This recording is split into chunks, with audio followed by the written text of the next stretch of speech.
Excelentíssimo senhor presidente, senhores deputados, minhas senhoras e meus senhores, eu quero inicialmente agradecer a honra que me concedeu esta Comissão de Minas e Energia, convidando-me para realizar este depoimento. Sem dúvida alguma, não só como dever de cidadão, mas também me sinto profundamente honrado com esta deferência. Os assuntos que vamos procurar expor a vossas senhorias são assuntos extremamente graves. Segundo o nosso entender, vamos procurar provar durante essa exposição, está em jogo a sobrevivência da nação brasileira pela perda, talvez, do seu mais rico patrimônio. E, evidentemente, não acredito que a classe dirigente brasileira esteja consciente do ato de alta traição que estão cometendo. Senão, certamente não estariam impetrando este crime de lesa pátria, entregando o nosso mais rico patrimônio, o mais rico patrimônio do planeta, no momento em que as nações hegemônicas estão em situação desesperadora em relação à questão mineral. Exatamente nesse momento, nós transferimos por doação, ou pelo menos é o que se pretende, o mais rico patrimônio do planeta para grupos suspeitos internacionais que podem comprometer de uma maneira irreversível não só a soberania nacional, mas também a independência do Brasil e a sobrevivência do Brasil como nação soberana. Evidentemente, essa questão chegou ao ponto que chegou por um absoluto bloqueio das informações e da verdade, não só pelas autoridades, como também pela mídia em geral, que tem impedido de uma maneira draconiana, inclusive de modo absurdamente inconstitucional, que a sociedade brasileira tome conhecimento da realidade do que está ocorrendo. As próprias palavras com que essa questão é apresentada deformam profundamente o sentido e os objetivos desta entrega. Por exemplo, fala-se em privatização, quando a rigor não se trata de privatização, trata-se de internacionalização de um patrimônio por doação.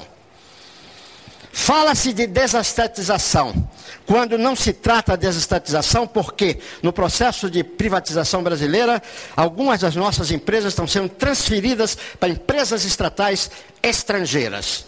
Evidentemente, subordinando questões estratégicas da nação brasileira ao controle de nações estrangeiras e, portanto, pondo em grave perigo a soberania nacional. Não podemos considerar que questões como energia, no qual o mundo está numa crise absurda, o petróleo hoje é uma questão militar, exclusivamente militar.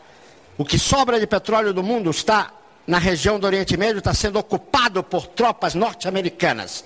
Não se pode tratar questões dessa gravidade com a irresponsabilidade com que a sociedade brasileira está encarando essas questões. Desde outubro de 1991, quando começou a desestatização no Brasil, até maio de 96, foram privatizadas 44 empresas. Gerou-se com isso a cifra de 13 bilhões de dólares, das quais 10 bilhões e meio em moedas podres. Ou seja, somente entraram no caixa do governo 2,6 bilhões. Enquanto isso, no mesmo período, a dívida pública passou de 11 bilhões para 125 bilhões de dólares. Um aumento de 777%. Uma nota recente da Gazeta Mercantil informava de que este saldo de moeda real não sobrou nada, porque uma parte maior do que esta foi gasta em propaganda para desqualificar as empresas vendidas e foi gasta na recuperação, entre aspas, de empresas que foram vendidas. Ou seja, de 44 empresas, nenhum recurso sobrou. Então, toda aquela mitologia de aplicar em educação, saúde, ciência e tecnologia é completamente falsa até o momento. Apesar dos devastadores resultados negativos dessa política, o senhor Roberto Campos, ideólogo do neoliberalismo, com sua habitual irresponsabilidade, alienação e cinismo, afirma: estamos longe de explorar o potencial de redução da dívida via privatização. Esse potencial somente será atingido com a venda de empresas dos setores petróleo, telecomunicações e energia elétrica. Valha-nos Deus! É indescritível o grau de delinquência e impunidade que chegou ao nosso país. Para que se possa realmente discutir a questão da tal privatização, com a linguagem usual que se usa de queda do muro de Berlim, etc., evidentemente se está enganando a sociedade brasileira de uma maneira escandalosa. Eu tenho aqui uma estatística das Nações Unidas que mostra a participação do Estado na economia dos países capitalistas do mundo. Essa estatística diz o seguinte, que a Dinamarca, a participação do Estado é de 51,96%. A Suécia, 49,48%. Holanda, 46,65%. Bélgica, 45,98%. França, 42,10%. Áustria, 40,68%. Alemanha, 39,38%. Estados Unidos da América, 28,14%. Aí vem o Brasil, com 21,44%. Evidentemente, abaixo do Brasil existem várias nações.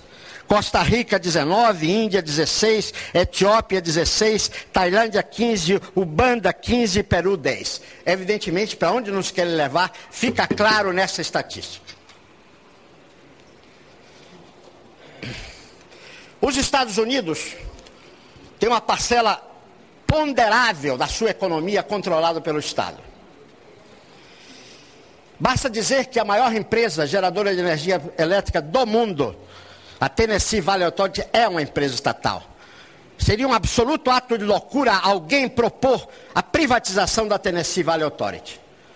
No campo da hidrelétrica não existe uma única empresa privada nos Estados Unidos. Pode ser municipal, estadual ou o que for, mas não existe uma única empresa privada. No ano de 1994, tendo em vista que as empresas eletrônicas norte-americanas não estão conseguindo enfrentar o poder de competição de empresas japonesas, os Estados Unidos, no meu entender, absolutamente correto, fundou a Sematec, com participação de 51% de capital do Estado, e associada a Texas Instruments, IBM, Hewlett Packard, etc. Se isto fosse pouco, é preciso dizer que 20% do produto bruto norte-americano, de 7 bilhões de dólares, são os recursos empregados por organismos do Estado, Pentágono, NASA, Food and Drug Administration e outras instituições como a Comissão Federal das Comunicações, representando 1,4 trilhões de dólares, dos quais metade resultam em contratos com empresas norte-americanas ditas privadas. Evidentemente, quem faz os contratos estabelece a orientação e define as políticas. A rigor, a estrutura produtiva dita privada americana é basicamente estatal, conduzida por essas organizações.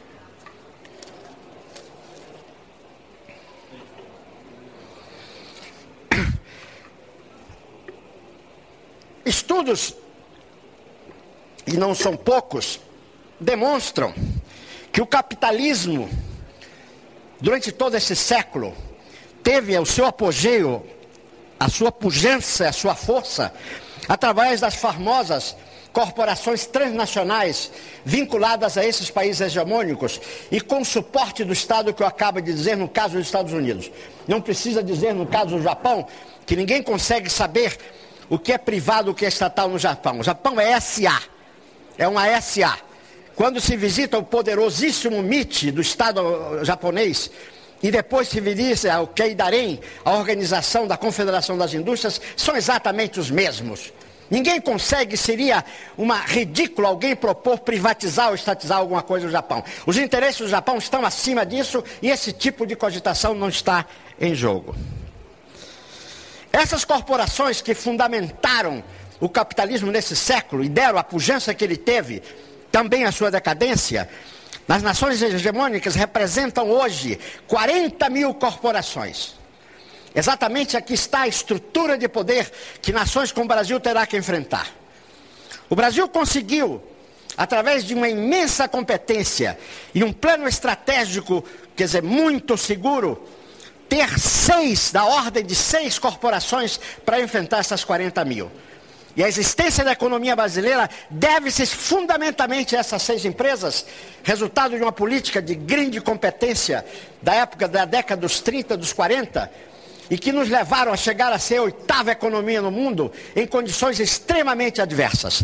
Foi a competência dessas empresas que nos permitiu sobreviver até hoje. Evidentemente, neste processo neoliberal de abertura total das economias, de destruição das defesas das nações mais fracas e de fortalecimento do poder econômico das nações mais fortes, a nossa condição de sobrevivência, se essas 6 empresas forem destruídas, é absolutamente nenhuma. Nós não temos condições de sobreviver nessas condições. E, evidentemente, vamos ser transformados numa vil colônia que não tem condição de competir em absolutamente nada. Para que o Brasil se torne terra de ninguém no campo econômico, essas empresas estão sendo demolidas, desmoralizadas, permitindo assim que objetivos externos predominem. Esse projeto vem sendo executado há longo tempo, passo a passo. Posteriormente, elas foram entregues ao comando de prepostos daqueles que detêm o poder no Estado e que estão a serviço desses interesses antinacionais. Quem deveria atuar a favor do Brasil como corporação, enfrentando grandes corporações externas, deixou de fazê-lo, ficando nossa economia em grave vulnerabilidade frente às poderosas corporações transnacionais que dominam o mundo. Até o final da década de 70, foram essas empresas de economia mista, não são empresas estatais, que deram consistência à nossa industrialização, levando o país a ocupar o 8º lugar na economia mundial. Elas construíram imensos patrimônios físicos, fruto de décadas de trabalho árduo e competente, infelizmente alguns já transferidos para setores privados e as outras estão em processo de destruição. A entrega das siderúrgicas de aço planos para a Nippon Steel como monopólio do controle externo e agora da Light para o grupo estatal francês, l'Électricité de France, confirma serem falsos os anunciados objetivos de privatizar, pois nesse caso houve apenas transferência do controle para setores também estatais, com a diferença de ser exercido por potência estrangeira. O valoroso industrial nesta casa, numa CPI da desindustrialização, o senhor José Hermílio de Moraes, pouco antes de sua morte, referindo-se ao processo de desnacionalização da indústria nacional, disse que tal era a perversidade do processo, que um dia chegaria em que até a Companhia Siderúrgica Nacional, símbolo da industrialização brasileira, seria privatizada. Sua morte prematura poupou-lhe ver este crime consumado.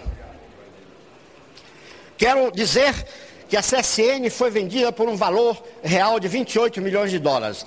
Havia no cofre da empresa naquele dia 78 milhões de dólares e 200 milhões de dólares no pátio de produtos acabados. Ou seja, ela não só foi doada, como foi compensada com recursos vivos no dia da sua venda.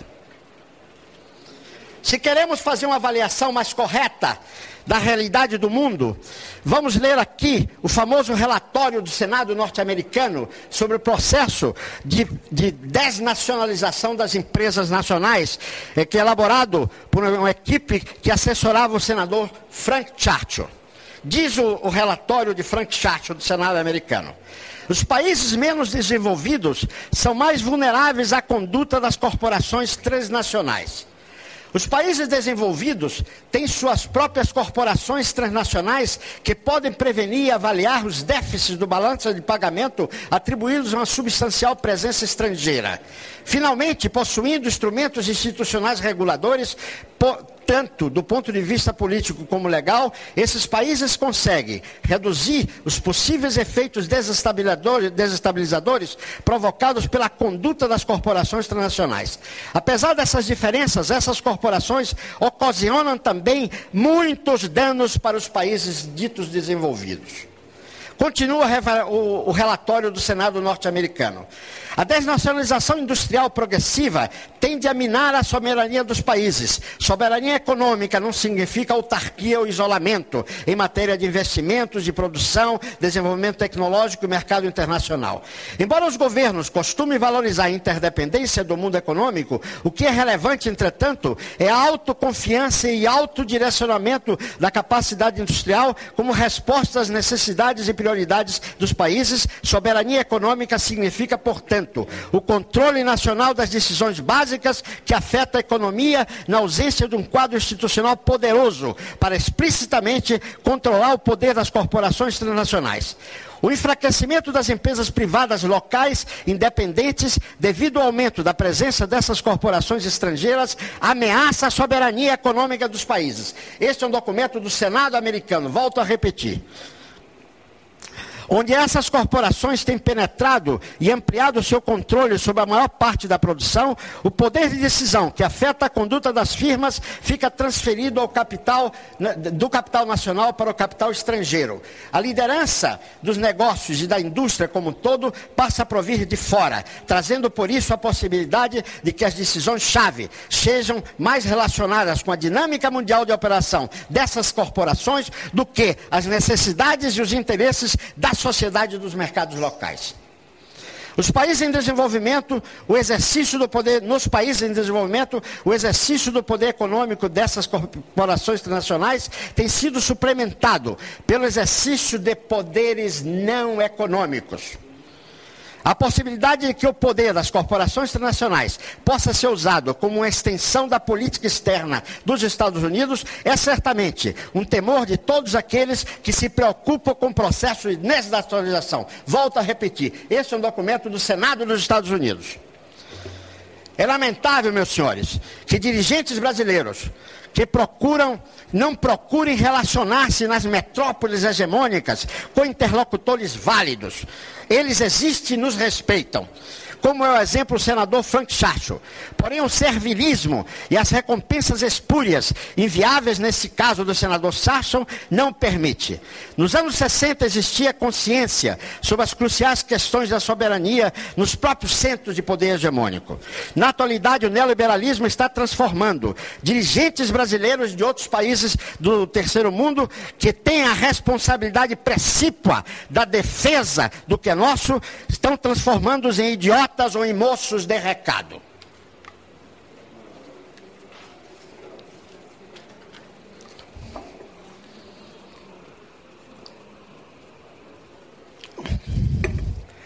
Se nós dermos uma visão para a situação do mundo hegemônico hoje, vemos um quadro assustador para eles. A questão energética, como já disse, que é base de todas as atividades humanas e indiscutivelmente de todas as atividades econômicas. Os Estados Unidos têm petróleo em seu território para apenas 5 anos. O Japão para 0 anos, a Alemanha para 0 anos, a França para 0 anos, a Itália para 0 anos. É absolutamente desesperador na questão energética a situação dos países hegemônicos. A única solução do planeta é o gigantesco potencial de energia renovável dos trópicos, que tem na Amazônia o seu imenso potencial para abastecer o mundo de energia, de todas as formas de energia, para sempre. Entretanto, não vamos nos deter nesta questão. Não vamos nos deter nessa questão por si absurdamente grave.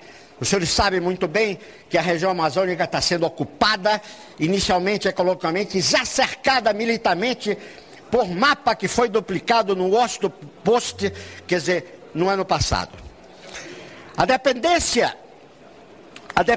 das nações hegemônicas, e aqui eu vou considerar os 3 grandes blocos, os Estados Unidos, a Comunidade Europeia e o Japão, em minerais estratégicos é desesperadora.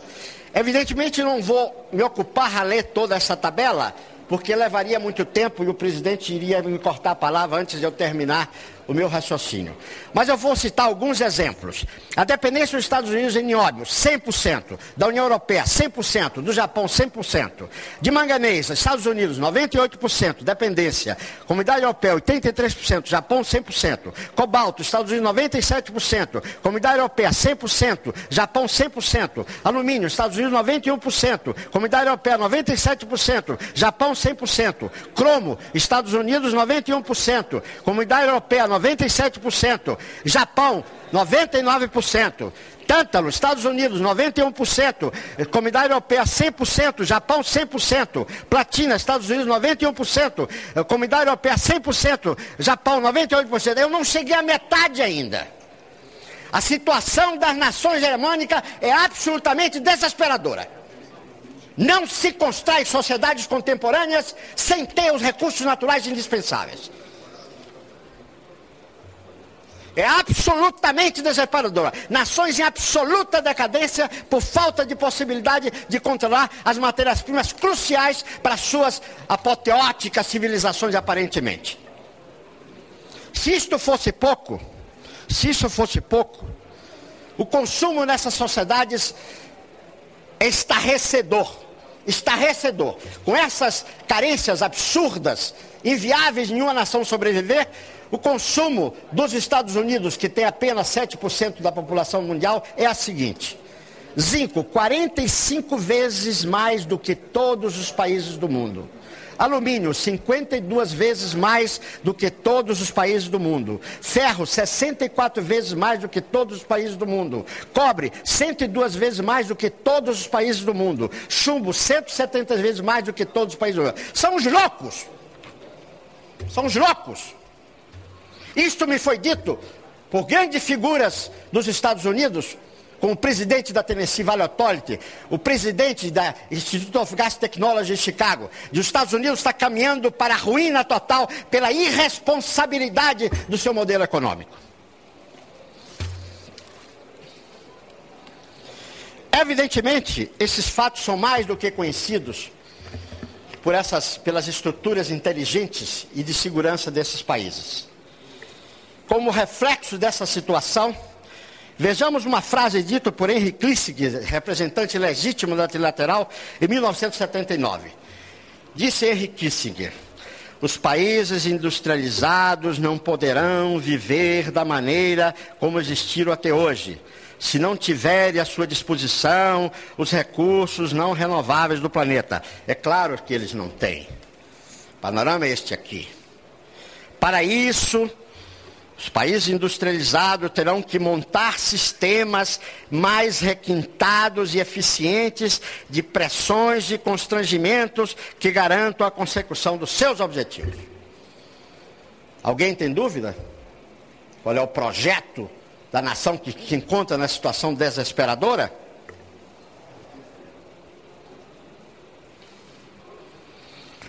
Evidentemente, procurou-se o caminho fácil da irresponsabilidade, que foi a montagem de um sistema financeiro fraudulento e delinquente, de moeda que nem mais é papel, é apenas digitação e que não tem nada a ver com as riquezas do mundo.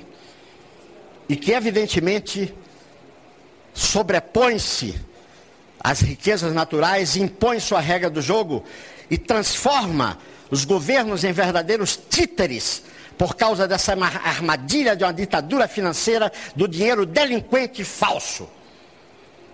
Para um produto para uma relação de troca de 3,7 trilhões de dólares, no ano 94 circulava 370 trilhões de dólares de papel, dinheiro falso, 100 vezes falso. Exatamente essa ditadura que levou o senhor Foster Dulles, chefe do Departamento de Estado norte-americano, no governo Eisenhower, afirmar o seguinte: quando não se pode subjugar as nações pelas armas, subjuga-se através de um sistema financeiro. Esta frase do Foster Dulles, do governo Eisenhower, está em plena aplicação. Vamos associar uma frase do grande pensador alemão, pensador geopolítico, Otto Maul, que foi ontem citada pelo almirante Gami Silva. A dominação econômica, quando consumada, tem o mesmo efeito da ocupação territorial. Embora seja muito mais sutil, muito mais penetrante e violenta. Ainda uma frase do Henry Kissinger para nos colocar nessa situação. Em 1978, o Henry Kissinger disse a seguinte frase: a segurança dos Estados Unidos não poderá permitir que surja um outro Japão ao sul do Equador.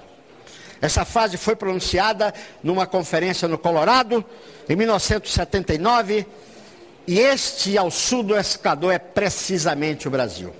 A partir de 79 começou a destruição do nosso modelo de desenvolvimento, surgiu o consenso de Washington e nós estamos caminhando para absoluta ruína. Absoluta ruína.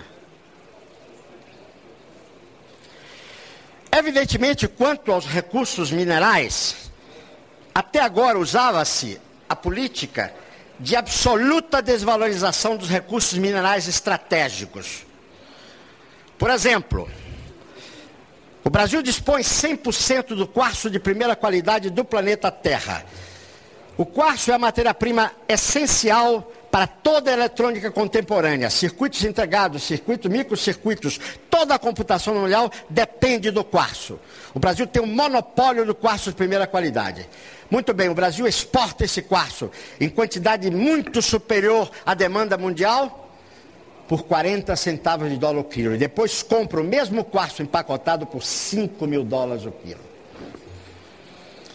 No caso específico do alumínio, 70% da produção do alumínio depende de energia elétrica.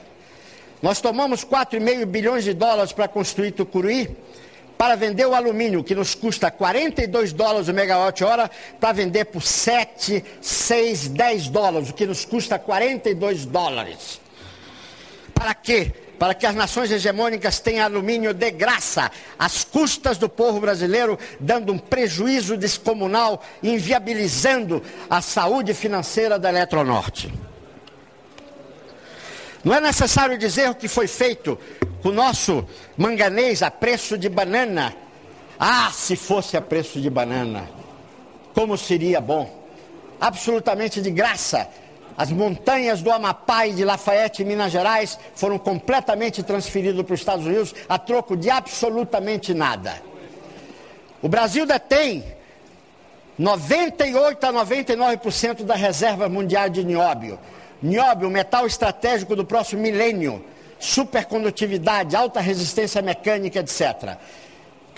O preço do tonelada de nióbio, cuja tecnologia é o Brasil detentor, e desenvolvimento de metal puro, é $60.000. Nós estamos exportando por uma empresa, entre parênteses, brasileira, por menos de $15, o que custa, depois de transformação, $60.000. O minério de ferro que nós estamos exportando, que nos custa $18 a extração e transporte, nós temos vendido a 14, 13, abaixo do custo de produção. A Vale consegue lucro porque pelo transporte compensa esse buraco de vender por valor negativo. A quantidade, a lista é muito grande e eu não vou continuar com os exemplos, mas isso está nesse trabalho que está sendo distribuído para os senhores.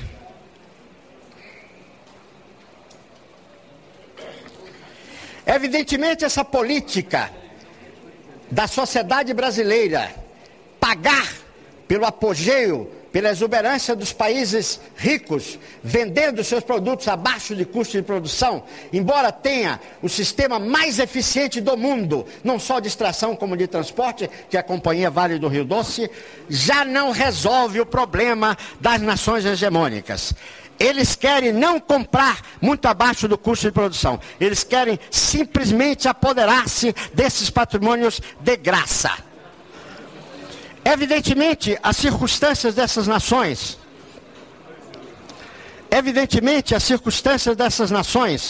é tão grave que os Estados Unidos, num livro, que descreve detalhadamente a situação do Japão, por exemplo, que depende fundamentalmente de minério importado. O Japão importa 600 milhões de toneladas de matérias-primas e exporta 60 milhões. Essas importações não representam 1% do produto bruto japonês. Só que esse valor é devido ao poder geopolítico dos Estados Unidos, que por sua vez está perdendo feio no ponto de vista tecnológico para o Japão.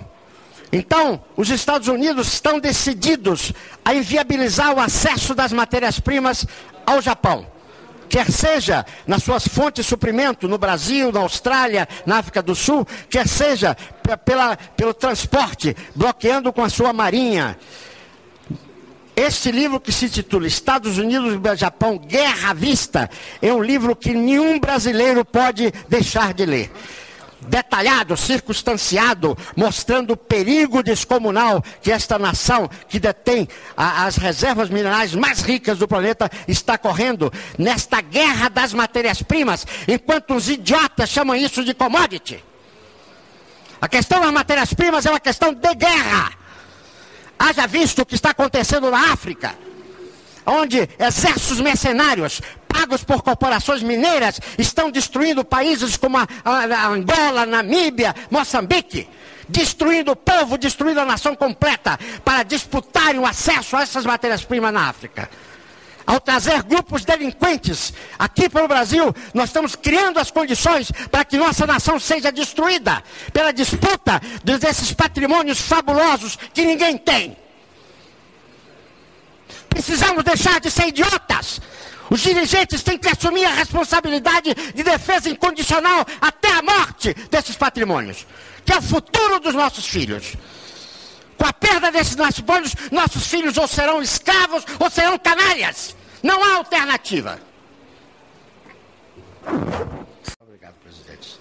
A sua generosidade... O tempo necessário para o senhor expor. Tá aí. Muito obrigado. Eu vou, em troca dessa generosidade, eu vou procurar ser o mais sintético possível, só tocando em questões essenciais. Ótimo. A questão do mercado internacional dessas matérias-primas absolutamente estratégicas e questão de sobrevivência das nações hegemônicas, para que os senhores tenham ideia da extrema desvalorização que foram submetidos, porque eles são compradores e eles manipulam os mercados internacionais e jogam para baixo os seus preços. O preço do cobre e do chumbo em 86, quando o mercado mundial estava em plena efervescência, em plena atividade, era inferior ao preço do cobre e do chumbo em 1932, quando o mundo estava parado. Ou seja, essa mitologia de yuppies que falam em livre concorrência, que falam em oferta e procura, é uma imensa mistificação.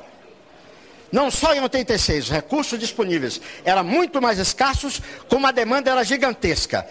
Ao contrário de 32, quando a economia estava parada. Só para vocês verem a grande mentira, a mistificação que representa este mercado controlado por pequenos grupos oligopólicos e cartéis. Eu quero dizer que essas coisas, eu não estou dizendo de ouvir dizer ou de ler em livros. Eu dirigi a tecnologia brasileira durante 8 anos. Negociei com todas as nações hegemônicas. Conheço todas as suas estratégias, porque tive a oportunidade de defender o Brasil inúmeras vezes. Quando o ministro Severo Gomes, por meu aconselhamento, resolveu interromper as exportações de quartzo por 40 centavos de dólar, porque estavam transferindo todo o quartzo, montanhas, navios inteiros, para ser estocados no Japão, Alemanha, etc., dezenas de presidentes de multinacionais pararam no meu gabinete.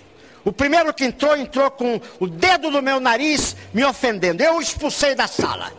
O senhor tem que respeitar uma autoridade de uma nação estrangeira que não é a sua. Retire-se. Depois, com muito jeito, pedindo desculpa, professor, não era bem essa intenção, eu recebi e mostrei para ele o absurdo que era uma matéria-prima absolutamente estratégica. Base de toda a eletrônica mundial está sendo vendida por 40 centavos de dólar. quando a demanda mundial de toda a tecnologia do silício multiplicou por 1 milhão, custava 5, estava vendendo por 40 centavos de dólar. Para os senhores terem uma ideia da extrema desvalorização programada do mercado internacional de minerais, enquanto o jogo financeiro da troca de papéis pintados quando existe, que às vezes nem isso, que sem nenhuma relação com a riqueza real, representa 90%, a participação dos minerais estratégicos, metálicos e não metálicos, representa apenas 0,71%. Uma vergonha que demonstra a cobiça extremada dos compradores e a enorme fraqueza, impotência, servilismo das nações detentoras desses riquíssimos patrimônios. Eu quero dizer que a Vale do Rio Doce não é uma empresa qualquer.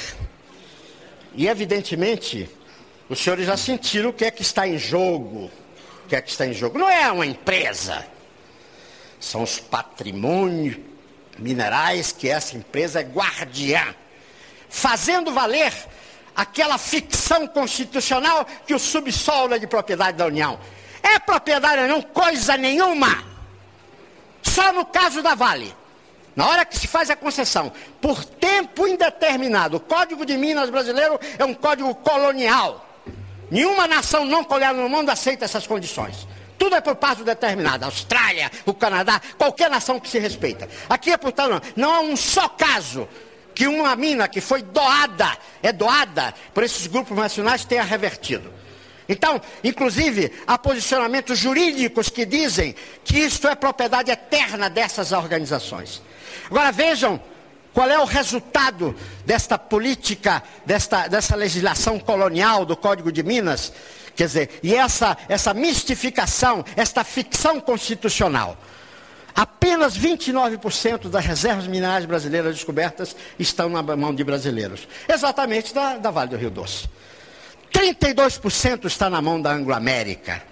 E o restante de uma dezena de British Petróleo e tantas outras. Apenas 29%.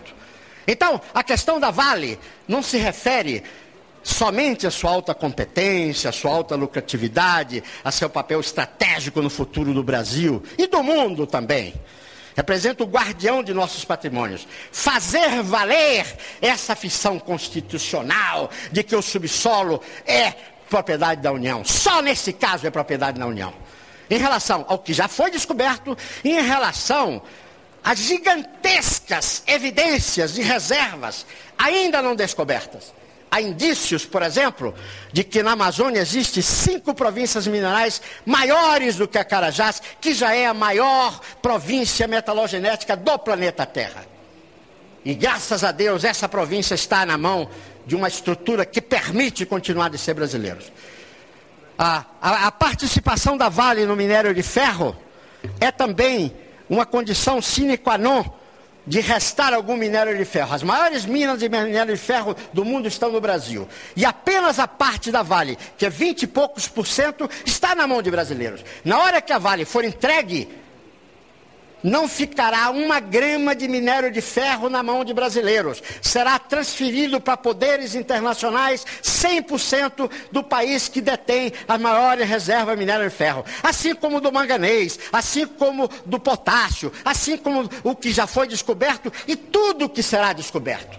Na hora que nós entreguemos de graça, porque todas as reservas minerais nesse preço fajuto, quer dizer, imoral, todas essas minas estão sendo transferidas por custo zero, estão sendo doadas. E evidentemente não é só o que está sendo doado hoje, é a potencialidade do que ainda não foi descoberto. E a Vale, ela existindo como tal, iria registrar na mão de propriedade do povo brasileiro. Na hora que a Vale deixar de existir, o povo brasileiro vai ficar a ver navios. Nós vamos ser uma nação colonial, vil, fornecedora de matérias-primas a preços absurdamente baixos, como eu acabei de mostrar. Além disso, a Vale é a única trade que nos sobrou. Todas as outras foram doadas pelo seu Collor. Não sobrou nenhuma. Como é que nós vamos ter nenhuma participação no mercado internacional se nem trades temos? Ficamos uma nação absolutamente incapacitada de participar no mercado internacional. É a última que nos sobrou. Além disso, a Vale do Rio Doce é uma fantástica agência de desenvolvimento, que possibilitou deslocar 3 milhões de pessoas para a Amazônia. E é a grande responsável pela exploração adequada, autossustentável da Amazônia. Enquanto que os outros vão devastar a Amazônia, a Vale preserva, porque é uma entidade brasileira que tem responsabilidades com o seu povo. Então, esse papel de agência de desenvolvimento, como é a Tennessee Valley Authority, a Tennessee é uma gigantesca agência de desenvolvimento que transformou uma das regiões paupérrimas, o Nordeste dos Estados Unidos, numa das regiões mais ricas. Qual é o idiota que vai falar em privatizar a Tennessee Valley Authority? Havia um protesto nos Estados Unidos que demitia até o presidente da República se atrevesse a esta impropriedade criminosa.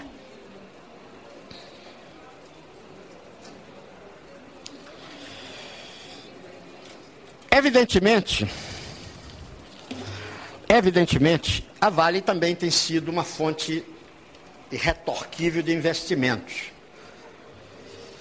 Dizem que a Vale não dá lucro.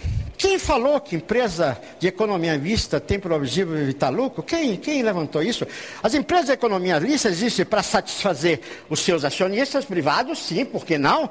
E todos estão muito satisfeitos, tanto estão satisfeitos que ela tem um papel absolutamente privilegiado na Bolsa. Então os acionistas estão muito satisfeitos, tanto é que valorizam as ações da Vale. Mas não é essa a função de uma empresa de economia mista, é viabilizar a economia do país. Então a Vale, que já devolveu ao Estado há muito tempo, pouco que recebeu do erário público, quer dizer, recebeu $1 bilhão, devolveu 1 bilhão e 400, investiu na sua estrutura extraordinária 30 bilhões. 30 bilhões. Enquanto a totalidade de todas as mineradoras atuando no Brasil e algumas com reservas, o dobro da reserva da Vale, como é o caso da América, todas juntas, desde Cabral, não investiram 2 bilhões. Será que nós somos um bando de idiotas? Que vamos acreditar que a entrega da Vale é para viabilizar investimentos? Será que nós somos idiotas? Será que 400 anos de experiência não é suficiente para tirar uma conclusão? Senhor presidente, evidentemente, ao me colocar nessa posição como cidadão, eu sou um professor aposentado, eu sou um homem que já teve o seu papel na vida cumprida, mas não posso deixar de tomar posição quando eu vejo o futuro dos meus filhos, da minha nação, inviabilizado de maneira definitiva.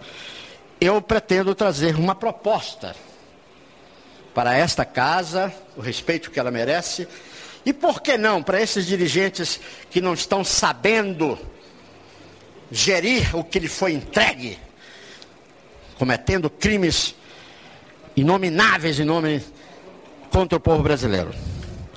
A minha proposta foi discutida com o Dr. Décio Munhoz, e eu atribuo a autoria dessa proposta ao Dr. Décio Garcia Munhoz.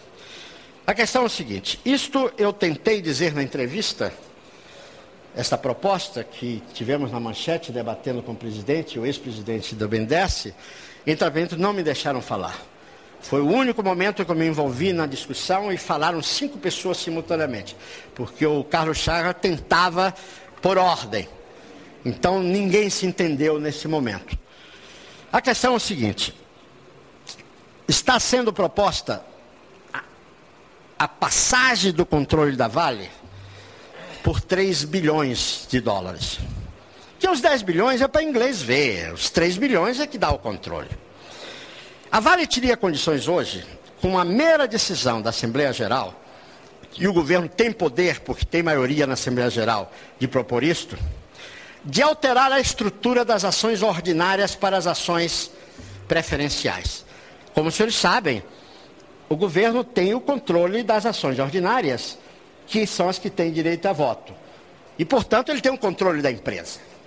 As ações preferenciais estão na mão do público em geral.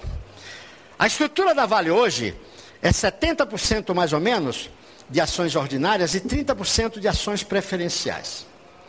nada impede que a Assembleia Geral da Vale venha mudar essa estrutura.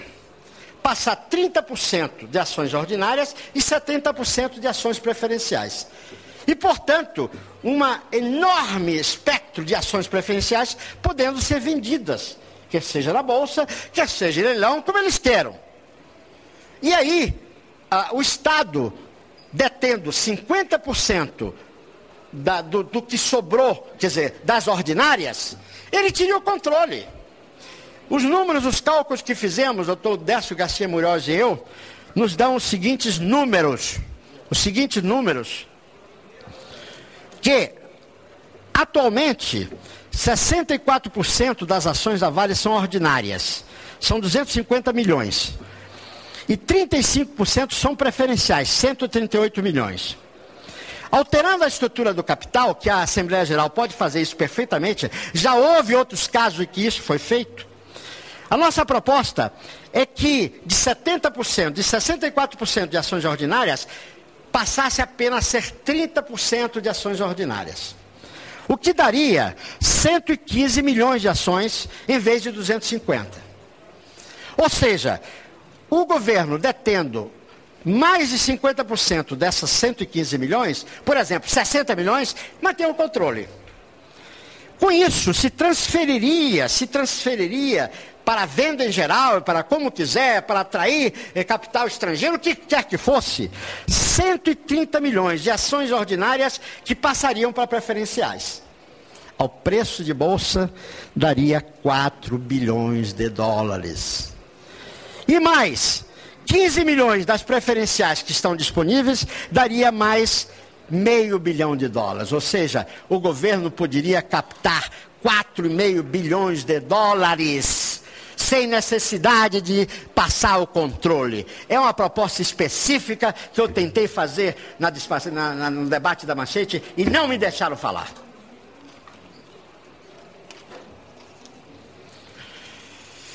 Evidentemente, temos que dizer alguma coisa, senhor presidente, e eu já estou procurando acabar, sobre a justeza do preço que foi estabelecido, se isso tem alguma coisa de sensato, de justo. Quer dizer, ontem já o almirante Gomes Silva falou que esse preço seria até discutível, se só incluísse a empresa, e não incluísse, quer dizer, a empresa como guardiã dos patrimônios, se não envolvesse os patrimônios minerais. Ele, inclusive, deu um exemplo.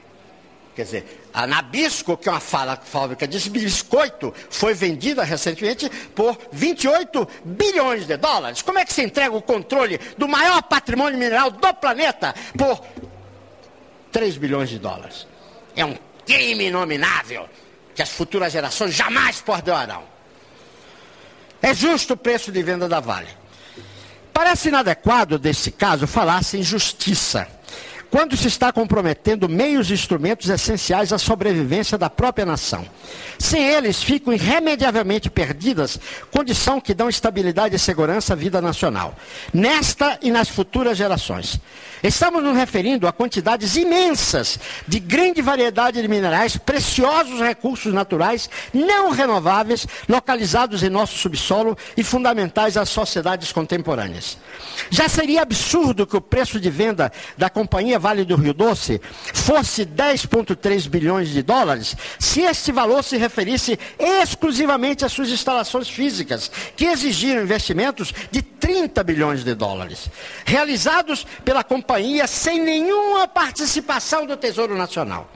Não é isso, porém, o que está sendo vendido, entre aspas, porque a rigor está sendo doado, mas, principalmente, o controle de suas concessões minerais, cuja transferência envolve, segundo o edital de venda, apenas 3 bilhões de dólares, correspondendo a 45% das ações com direito a voto que estão em mãos do Estado. O bloco... Esta frase é do ex-presidente da Docigel, subsidiária de pesquisa mineral da Vale. Diz o ex-presidente da Docigel: o bloco do controle da Vale está dirigido para a Anglo-América. Não precisa fazer leilão, já se sabe quem vai ganhar. bastam, continua falando o presidente da Docigel, bastam 900 milhões para ter o controle. Aquela composição onde vai aparecer alguns testes de ferro, não precisa os 3 bilhões. Basta 800 milhões para ter o controle das reservas de minerais maiores do planeta Terra. Deste modo, seriam transferidos gratuitamente para os compradores, entre aspas, que não estão comprando coisa nenhuma, o controle de gigantescos patrimônios minerais, com brutal prejuízo para o povo brasileiro, que teria, assim, comprometido sua vida futura séculos à frente. Afinal, esses recursos minerais passarão a ser propriedade de estrangeiros ou objeto de conflitos bélicos de forças mercenárias externas em nosso território, na disputa do seu controle, como é conhecido. Sem patrimônio não existe pátria. Embora as empresas estratégicas de economia mista não visem dar lucro, mas tornar competitiva a economia brasileira, a lucratividade da Vale deverá aumentar substancialmente em futuro próximo. Isso deve-se, além da entrega, da entrega sem custos para os felizardos compradores de imensos patrimônios, à liquidação da dívida contraída com investimentos de Carajás e a abertura de grandes e altamente lucrativas minas de ouro. Este fato seria, então, mentirosamente atribuído por bisonhos economistas de má fé à desestatização, como estão fazendo em relação às doações já consumadas sob o título de privatizações, embora destinam-se a empresas estatais estrangeiras, a felizardos intermediários especuladores e a máfias internacionais organizadas encobertas por testa de ferro. Com a internacionalização da Vale, transfere-se para mãos estrangeiras o que resta em mãos nacionais das reservas de minério de ferro e a totalidade dos minérios de manganês e potássio. Este com exclusividade, com a tendência do mesmo ocorrer com todos os nossos minérios. Na realidade, perde-se o instrumento essencial à guarda de nossas riquezas minerais. A partir daí, seremos um povo eunuco nessas estratégicas atividades, apesar das imensas riquezas do nosso subsolo. Estamos, assim, jogando criminosamente fora uma das mais importantes vocações nacionais, certamente a de maior valor estratégico e base indiscutível para um futuro consistente. Está-se também abrindo mão do principal instrumento capaz de tornar realidade a ficção constitucional de que o subsolo pertence à União. As concessões, entre aspas, minerais do Brasil são por tempo indeterminado, ao contrário daquelas de países não coloniais. Por meio delas, de fato, mas não na forma, os direitos de propriedade são transferidos gratuitamente pelo Estado concedente. No caso da Vale, envolve patrimônios decisivos para a vida nacional, o que demonstra a periculosidade do atual grupo dirigente que pretende alienar esse precioso instrumento de soberania. Trata-se, na realidade, de brutal golpe na soberania nacional que passará a ser ficção. O controle do Estado sobre a Vale é a garantia de que o nosso território não seja ocupado por forças estrangeiras ou vire campo de batalha de exércitos mercenários que venham a disputar nossas riquezas minerais, como acontece hoje em Angola, Namíbia, Moçambique e outros países da África, e que manteve por longo período o apartheid na África do Sul. Não faltam informações no caso da Anglo-América, provável futura controladora da Vale, direto ou indiretamente por meio de testa de ferro. O filme da BBC, The Diamond Empire, onde estão relatadas as escabrosas práticas e métodos dessa corporação, é bem conhecido. A única explicação para entregar a Vale são razões geopolíticas de países hegemônicos que se encontram em desastrosa situação de generalizadas carências de recursos minerais estratégicos. Essas circunstâncias fazem analistas internacionais prever o que chamam de guerra das matérias-primas, com conflitos bélicos entre nações, como na análise dos autores norte-americanos Friedman e Lebar, no livro Estados Unidos versus Japão, Guerra à Vista, editado no Brasil pela Nova Fronteira. Na realidade, essas carências deixam essas sociedades industrializadas em situação de extrema vulnerabilidade, levando-os à guerra, como tem ocorrido no setor petróleo.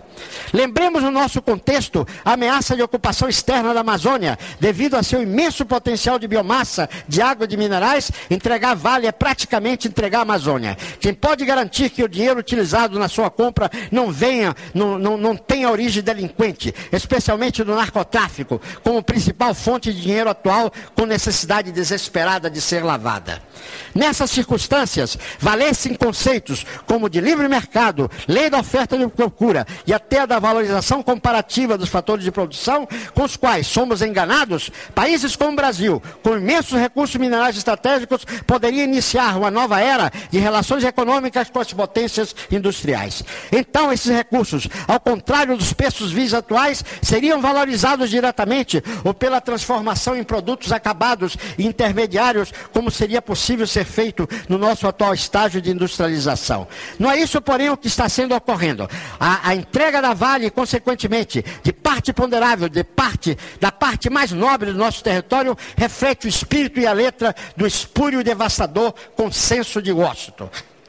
Na realidade, estamos entregando criminosamente nossos patrimônios estratégicos a troco de absolutamente nada, de maneira que faz sentido a famosa frase de Kissinger: para que as nações hegemônicas possam continuar hegemônicas, terão que montar sistemas mais requintados e eficientes de pressões e constrangimentos que garantam seus objetivos.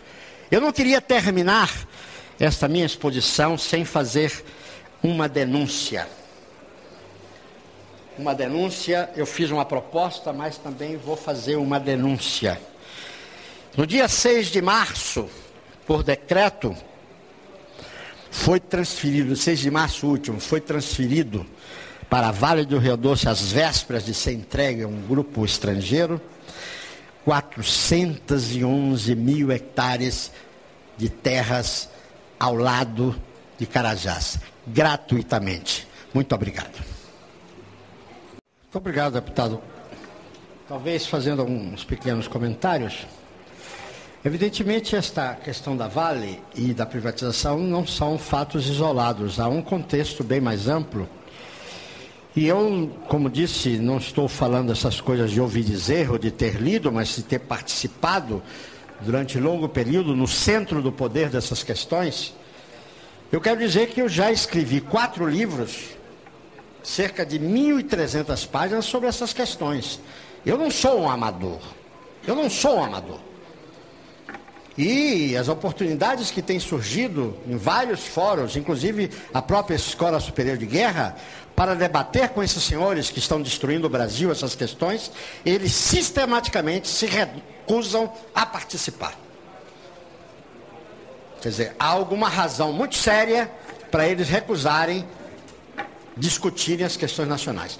Agora, como se trata de questões que envolvem a nossa sobrevivência e provavelmente o esfacelamento da nação brasileira em republiquetas bananeiras, os dirigentes brasileiros e a classe dirigente está se comportando com enorme responsabilidade, cometendo um crime de lesa pátria indiscutível, de alta traição, que outros dirigentes de outras épocas foram objeto de fuzilamento.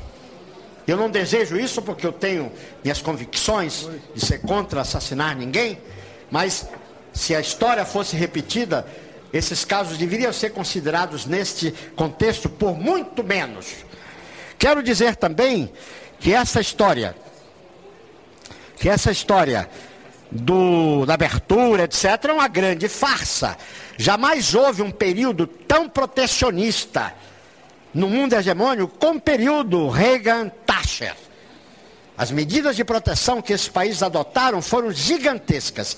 E haja visto os controles de 100% de sobretaxas no álcool, no suco de laranja, em todos os produtos nacionais, quer dizer, não só dos Estados Unidos como da Europa. Os imensos subsídios à agricultura, por exemplo, numa mentira descarada que os nossos dirigentes repetem como se não tivesse a dignidade de dizer a verdade. Quer dizer, essas questões precisam ser esclarecidas à população e a mídia está desempenhando um papel inconstitucional, lesando a sociedade brasileira da verdade e do processo de destruição em que está submetido. Evidentemente, a reação do povo, quando houver, vai ser implacável. E a história está cheia de exemplos desse tipo. Eu tenho corrido o Brasil fazendo debates sobre essas questões em universidades, em sindicatos, em escolas militares, em todo o ambiente que me convidam, e é estarrecedor a revolta do povo brasileiro que não aparece na mídia de nenhuma maneira. Realmente, quer dizer, a esses fatos quero aduzir que eu fiz os meus estudos de pós-graduação, de doutorado nos Estados Unidos, na Universidade de Stanford, onde eu tenho grandes amigos, e toda essa crítica que eu faço a esse processo destruidor da estrutura de poder americano, nada tem a ver com o povo americano. Onde eu tenho grandes amigos, onde existe gente que nos respeita, que nos admira, que não tem nada, né? E muito menos de natureza ideológica. Este modelo neoliberal é fruto de uma seita fundamentalista de mentiras e dogmas absolutos inaceitáveis por qualquer povo que tenha um mínimo de dignidade com seu futuro e com seus filhos. Presidente, realmente eu acho que Vossa Excelência está no seu papel de curto, mas a pergunta do deputado Haroldo Lima é extremamente complexa. Eu vou fazer um esforço muito grande, mas ela merece toda uma consideração. O deputado, quer dizer, parece ficou claro, ele concorda com os posicionamentos que eu coloquei. E ele questiona como é que uma nação organizada, com Constituição em vigor, etc., se deixa arrastar na direção da sua própria inviabilidade. Nós estamos caminhando para o desastre, para a miséria do nosso povo, indiscutivelmente. Não há alternativa. E, evidentemente, as instituições que têm um papel constitucional de defender a soberania e a integridade nacional não estão desempenhando o seu papel. E aí, quer dizer, é necessário aprofundar um pouco mais, porque embora a questão está sendo dirigida pelo Executivo, quer dizer, pelo Executivo, que é uma parte do Estado, mas a rigor a questão se estende a todo o Estado. O governo é uma coisa transitória, que pode até estar em mãos inadequadas num certo momento e que depois pode recuperar com um processo eleitoral. Entretanto, o Estado é uma coisa permanente, eterna. E dentro da minha conceituação, e eu tenho conversado com muitas esferas, porque a angústia está se estendendo ao lado responsável da sociedade brasileira. Ontem mesmo eu estava conversando com o general Lemos, herói de guerra, que comandou a tomada de Monte Castelo, um homem em plena atividade cívica, né?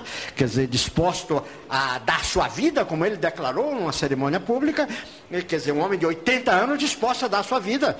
E ele teve uma frase contundente, quer dizer, ele tem dito isso em público, eu não estou cometendo nenhuma imprudência em repeti-lo aqui, dizendo que o Estado brasileiro está podre, ele não se refere nem ao governo. Que o Estado brasileiro está podre. Ou seja, nós estamos numa situação muito complicada. E claro, quando se fala do Estado, se fala no conjunto das instituições, não só executivo, como legislativo, o judiciário. E, evidentemente, nesse contexto, está o lado armado do Estado, que existe com objetivos constitucionais bem claros, que são as Forças Armadas. Essa pergunta que Vossa Senhoria me fez, me tem sido insistentemente feita em todos os fóruns que eu tenho participado, debate ao longo de todo o país. Todo mundo está esperando alguma coisa das Forças Armadas. E eu, como não podia deixar de ser, tenho conversado com meus amigos das Forças Armadas, não só da reserva, né, aí com mais liberdade, mas em caráter muito restrito, com alguns da ativa, da qual nós não temos com clareza o posicionamento do setor da ativa, que evidentemente tem que se cobrir de cuidados, quer dizer, ao falar dessas coisas. Primeiro, pelo espírito intrínseco às Forças Armadas, da questão hierárquica e a questão disciplinar. As Forças Armadas, enquanto faz parte de uma estrutura do Estado, ele tem que religiosamente obedecer a esses dois critérios da disciplina e da hierarquia. Até que haja ruptura, mas a ruptura significa coisa muito diferente. Então, eu entendo, de uma certa maneira, a falta de explicitação das Forças Armadas da ativa devido a essas circunstâncias. E quero fazer uma distinção para o prezado deputado, que uma coisa é o ministro que é escolhido pelo presidente, que é uma parte do governo. O ministro de cada uma das armas é um preposto daquele governo. Agora, as Forças Armadas não. As Forças Armadas pertencem ao Estado brasileiro. As Forças Armadas é uma instituição permanente. Então, aqui já há um problema delicado, não é? Quer dizer, qual é a posição dos prepostos do presidente da República, quer dizer, como ministros, e qual é a posição das Forças Armadas como tal? Evidentemente, essa separação também implica numa ruptura. Também implica numa ruptura. Então, dentro da minha modesta e muito limitada competência, quer dizer, nós estamos caminhando para um processo muito sério. Nós estamos caminhando para um processo de resgatar o Estado, porque uma coisa é a estrutura do Estado, que é o instrumento institucional e jurídico do projeto de um povo. Outra coisa é o enchimento do Estado por prepostos. A cadeira de São Pedro já esteve ocupada por um pirata, e nem por isso a Igreja Católica deixou de ser o que ela é. Então, uma coisa é a estrutura do Estado, que é algo absolutamente essencial na existência dos povos. Não há nada que conseguiu superar ainda, acho que nunca conseguirá, quer dizer, que o Estado é o instrumento institucional jurídico que um povo tem para sobreviver, para etc. Então, essa conceituação entre o Estado como estrutura, que deve ser o mais forte possível, esta conversa de Estado mínimo é uma baboseira. Não existe isso, Estado mínimo, Estado máximo. Existe o Estado necessário para que o povo cumpra os seus objetivos históricos, cumpra suas necessidades e suas aspirações. Então, vê que a sua pergunta tem muitas implicações, deputado. E eu não queria fugir a ela, mas o aprofundamento dela exigiria todo um debate que esta casa tinha que estar a pleno vapor discutindo. Porque, no meu entender, tendo contato como estão tendo com todas as esferas da população em todo o Brasil, nós estamos caminhando para um processo revolucionário de alterar o Estado brasileiro, eu não tenho a menor dúvida. E bendito que isto venha. Nós estamos semelhante ao período que precedeu a Revolução de 30. E, felizmente, neste caso, com a convergência da sociedade civil e militar, né? E eu só posso falar dos militares da reserva, tenho participado de inúmeras reuniões com eles, e basta ver a estatística que foi feita no clube militar, onde inclui não só da reserva como da ativa, onde acima de 70% estão contra esse sistema. E, felizmente, o clube militar agora vai se abrir a este debate de crucial importância na nossa história. Queria pedir uma parte ao professor Valdir. Eu agradeço a parte do ilustre deputado e eu queria aprofundar um pouco essa questão, porque, evidentemente, o deputado conversou com o ministro, que é um homem parte do governo. Ele, eventualmente, é parte do Estado, mas ele é principalmente o homem do governo, das Forças Armadas no governo. Então, a sua posição tem a ver com o governo, e não necessariamente com o Estado. Essa afirmação dele, quer dizer, certamente não coincide com inúmeros oficiais superiores da ativa que eu tenho conversado e que não concordam com essa posição. Então, essa é preciso separar o joio do trigo. E do ponto de vista de militares da reserva, eu tenho tido uma vasta e ampla interação, onde há quase unanimidade, quer dizer, superior a 80%, onde, como eles têm a liberdade de, como estar na reserva, falar abertamente, é mais do que clara a sua posição. É indiscutível nessa direção que nós temos falado. Não há a menor dúvida. Agora, há uma questão, deputado Haroldo Lima, que é o seguinte, quer dizer, evidentemente nós vimos de um período traumático, que foi o período militar. Nós estamos emergindo desse período. E as mazelas e todas as coisas ainda existem resquícios, né? E as Forças Armadas ainda estão com os cuidados necessários daquelas coisas remanescentes, e muitos deles que fizeram uma reavaliação e entenderam mais profundamente, de uma certa maneira eles foram jogados, não estavam preparados para aqueles objetivos e pagaram um preço muito alto. Temos que convir que o preço foi muito alto, foi alto para a nação, mas também foi alto para eles. Mas isso, não há dúvida que o processo histórico não deixa de ser um processo de enriquecimento. E os equívocos terminam se constituindo numa base de compreensão para o futuro mais forte e procurar os caminhos mais adequadamente. Há uma questão que toda vez que o assunto é tocado com militares da ativa, eles reagem imediatamente, dizem: nós não faremos absolutamente nada, concorda, enquanto a opinião pública não se manifestar. Nós rejeitamos qualquer tentativa de golpe, né? O que me parece muito sensato. Quer dizer, nós só vamos atuar como tal, fazendo o nosso papel constitucional, quando a opinião pública nacional exigir a nossa participação para preservar, etc, etc. Bom, essa questão é uma questão extremamente delicada, porque a rigor... Mais um minuto. Porque a rigor... A opinião pública está absolutamente manipulada pelos meios de comunicação de maneira monolítica. Eu apresentei no seminário de assuntos estratégicos na Escola Superior de Guerra esta análise. A opinião pública hoje não existe, é impossível que exista por absoluta manipulação dos meios de comunicação. E, portanto, se as Forças Armadas continuarem com essa tese, elas não vão cumprir as suas obrigações legais e constitucionais.